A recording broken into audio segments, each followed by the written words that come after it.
Hello students, welcome back. Let's go to section 3, Statistics and Technology. We went through all the concepts, but if you encounter an actual problem with relatively large data set, it's going to be highly inconvenient to try to do any kind of computation with paper and pencil method or even handheld calculator method. You'll have to use a little bit better tool, and we're going to use MS Excel, and also we are going to use Mathematica. Okay, here's an example. The density of the Earth is known to be about 5.517 grams per cubic centimeter.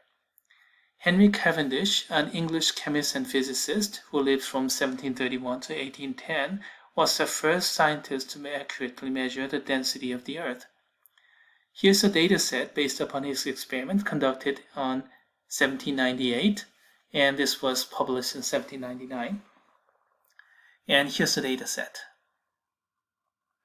Find the mean and the sample standard deviation of Cavendish's experimental data. Mean is not going to be too bad. Add them all up and divide by the total number, and 29. 3, 4, 5, 6, 7, 8, 9, 10. Yeah, okay. Divide by 29. Add them all up and divide by 29. You're going to get the mean. And the sample standard deviation, oh my goodness. You can't do it. You can't do it with handheld calculator. I mean, you can do it for about 3, 4, or 5, but anything close to 10 already pain in the rear end. And this one, you can't do it. You're going to need better tool. One way to handle it is MS Excel, which is probably available to everybody. As a matter of fact, you can get it through IT Service Office, ITSS Office. It is available to all registered UNT Dallas students because you already paid for this through your service fee dues or technology fees, whatever you may call. So get MS Excel, and then you can follow this kind of order. Get the appropriate cell that you want to put your output goes, and then select your function using this process. And then select your data, and then enter. Remember this. Let's keep it on. Okay. Let me open MS Excel file here, and okay, I have it prepared already. And this one is Henry Cavendish's example. Okay. And we have 29 measurements. And then we want to find out, okay, mean, and then variance, and then sample standard deviation,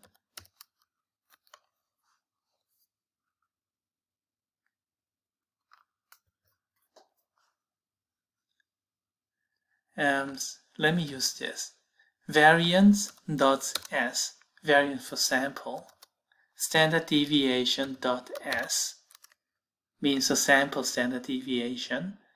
And then let's see, what else do we want? 5-number summary, okay, that's good. Minimum, and then first quartile, and then median, and then third quartile, and then maximum. Okay, let's find these quantities. Alright, ready? Let's go to mean. So we select a cell. So first step, we select a cell.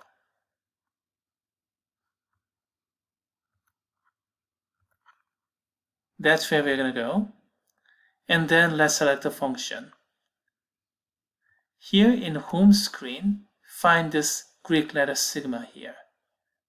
And then click this upside down triangle, and further option will open. Sum, average, count numbers, max, mean. Average is already here. So let's take the mean. But then again, the default is mean of these 3 numbers. That's not what I want. So use your mouse to select these. and then enter. That is the mean, 5.4479 something.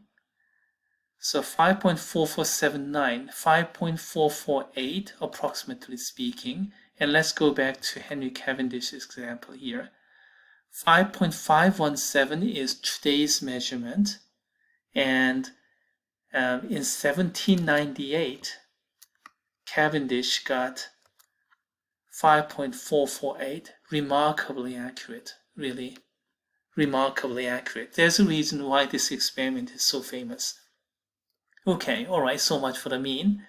Let's go to variance. Alright, let's do the same thing. Let's select this cell and then go to this sigma upside down triangle, and then I don't see any variance here, so let's go to more functions, and then most recently used is the default, and then here I have variance here because I teach statistics, so I use this a lot. But if you're new to MS Excel, probably you don't have anything like this already. So forget about all these and let's go to statistical. Do you see this? There are other options, but everything that is necessary here is here in the statistical category. After all, this is statistics course. Go there and then let's find variance. It's alphabetical, so go down, down, down to V, and then further down to V, and variance.p, this is for population, that's not what we want. Variant.s, that's what we want, sample variance. Select. Alright, and then let's go to the data set. Here we go. Select it. Alright. That is the sample variance. Now you can take the square root of that, but you can go ahead with sample standard deviation in the same manner. Go to this statistical symbol, go to this sigma symbol, upside down triangle, more functions, and then I'm already statistical, but let's suppose I'm somewhere else. Go to statistical. And then go to standard deviation. It's in S, so down, down, down. Standard deviation.p is for population. That's not what we want. Standard deviation.s, that's sample standard deviation. That's what you want. Select. Okay, now let's go ahead and select the data set with your mouse. Ready? Click OK here or hit enter. Either way, you're going to get the sample standard deviation. This is how you do MS Excel computation. Now, what did Mathematica find out?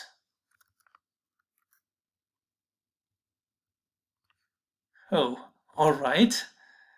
I have to run this data first. Okay, all right. Do you recognize these numbers? 0.22 something?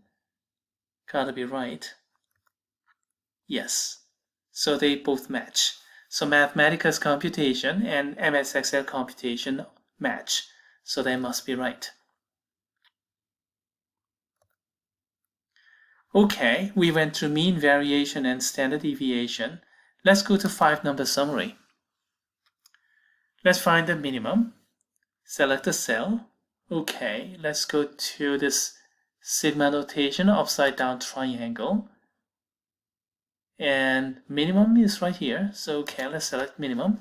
But default is minimum of those. That's not what we want. Let me use my mouse to select my data set. Ready?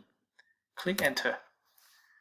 Minimum is 4.88, and I could have found out, as a matter of fact, manually as well. Maximum. What's the largest? You can get it done just by inspection. There are not that many, but let's use MS Excel anyway. More functions? No, maximum is right here. And then select the data set. Click enter. That's the maximum. 5.85 is the largest. Let's go to median. Okay, select the cell. Go to sigma, upside down triangle. Select more functions, as usual. And I'm already in statistical, but let's suppose it is somewhere else. You're using some public computer and you're using something else. And then go to statistical and then find median. Alphabetical, so go down a little bit further down to M. We have median here. Select. Okay, I have to select the data set. The same deal, use your mouse. Got it? Click enter, and that's your median. 4.56. Excuse me, 5.46. Okay, next, quartile. Okay, we have enough time, alright. Do the same thing, upside down triangle, more functions, and go to statistical, and go down to quartile. Go to Q.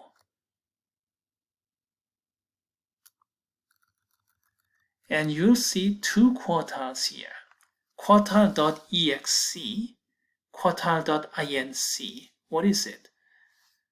Based upon our textbook, we should be doing quartile.exe. Quartile excluding the median. Take that, and then, alright, select the data set, it's here, and don't click enter yet. I have to specify the quartile. Which quartile? First quartile. So first quartile. Click OK, and that's my Q1. Let's practice this again. Go to this cell for Q3. Same deal here, sigma and upside down triangle. More functions. And then if you have some other place like this, then you can move to statistical and find quartiles here. Quartile, where is it? Quartile.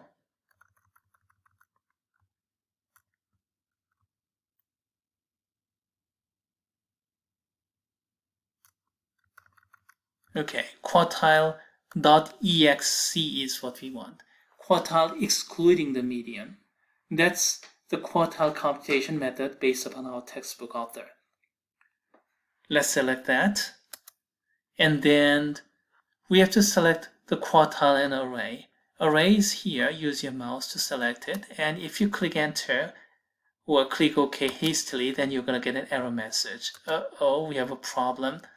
And let's do it over.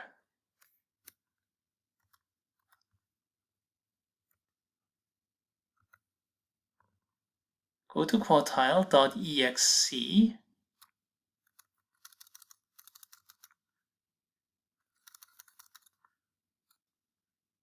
And don't forget to select array and then also which quartile. It's third quartile. And that's the third quartile, and we have the 5-number summary there. Okay, now that we have all these, let's produce the box whiskers chart. Okay, all right. For that, I have to arrange this a little bit. Okay, let's copy and paste this. And then copy and paste this coming from here. And then copy and paste all this down to single column. Now, if you want to create a chart, all the data must be in a single column. Otherwise, it's going to be a problem. So select the data here. Okay. And then insert and go to chart, all chart. And then we want box whiskers. Select that, and here we go. Here is my box whiskers chart based upon this data set here.